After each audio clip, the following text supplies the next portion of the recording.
alegria compartilho minha reflexão com você, meu irmão e minha irmã, que estão aí em sintonia com esse canal de reflexão bíblica São Jerônimo. O evangelho de hoje é extraído de Lucas 10, 38 e 42, que traz a imagem de Marta e Maria, mulheres que acolhem em sua casa Jesus, o Messias. Mas nesse dia eu convido a fazer a nossa reflexão no texto da carta de São Paulo aos Gálatas, capítulo 1, versículo de 13 a 24. Nesse texto, Paulo fala da sua vocação e da sua missão a fim de defender o conteúdo do evangelho pregado por ele e salvaguardar sua autoridade apostólica, que era colocada em discussão pelos chamados judaizantes. Os judaizantes são seguidores de Jesus, porém provenientes da cultura judaica. Paulo inicia relatando a sua experiência de fé quando, por revelação, compreende que Jesus humano, morto e ressuscitado, era o Messias e era o Filho de Deus. Afirmar que Jesus é o Messias e o Filho de Deus parece não ter nenhuma novidade para nós, dado que nós já nascemos numa realidade religiosa e muitas vezes professamos nossa fé em Jesus humano e divino, mas poucas vezes dedicamos tempo para refletir o que isso significa e quais consequências tais profissão de fé traz para a nossa vivência no dia a dia. Mas essa afirmação era completamente contrária às expectativas da vinda do Messias na tradição judaica daquele tempo. Para ressaltar essa novidade sobre esse messianismo de Jesus, Paulo diz que ele teve uma revelação. Paulo inicia nos informando, dentro desse contexto, que ele era alguém irrepreensível pelas tradições religiosas judaicas, era um zeloso de suas tradições. Era tão apegado a essas tradições que fazia parte desse grupo chamado fariseus, que tinha como prioridade estudar os textos sagrados, ensiná-los e ajudar as pessoas a trilhar o caminho prescrito pela lei dada a Moisés. Para os fariseus, Jesus não era o Messias, ele era um impostor, era um blasfemo, por afirmar que era filho de Deus, o Messias, e também por ser crucificado. Era impossível o Messias crucificado. Para Paulo, Jesus estava enganando os judeus e afastando-os da tradição judaica. Por isso se sentia responsável em procurar os judeus que seguiam esse falso Messias, que estava iludindo os judeus, e assim fazer com que eles tomassem consciência, desse engano e retornassem às tradições.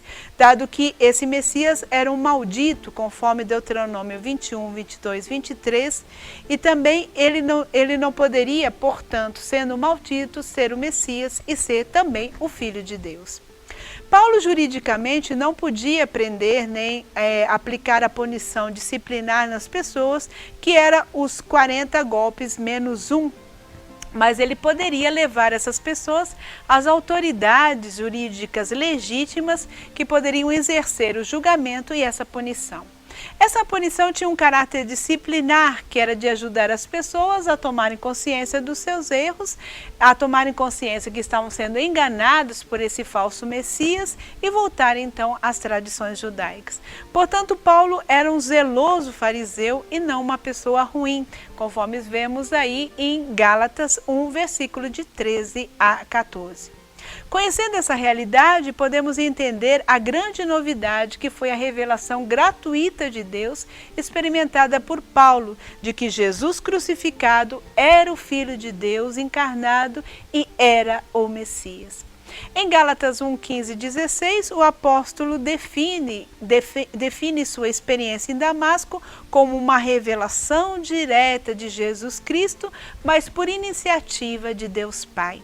Nessa revelação, Paulo também recebe uma vocação com uma missão específica: anunciar o Evangelho, a boa nova do amor de Deus, revelada por meio do seu Filho para todos os povos, semelhante à vocação e à missão dada aos profetas, como podemos encontrar em Isaías 49:1 ou em Jeremias 1, no versículo 5.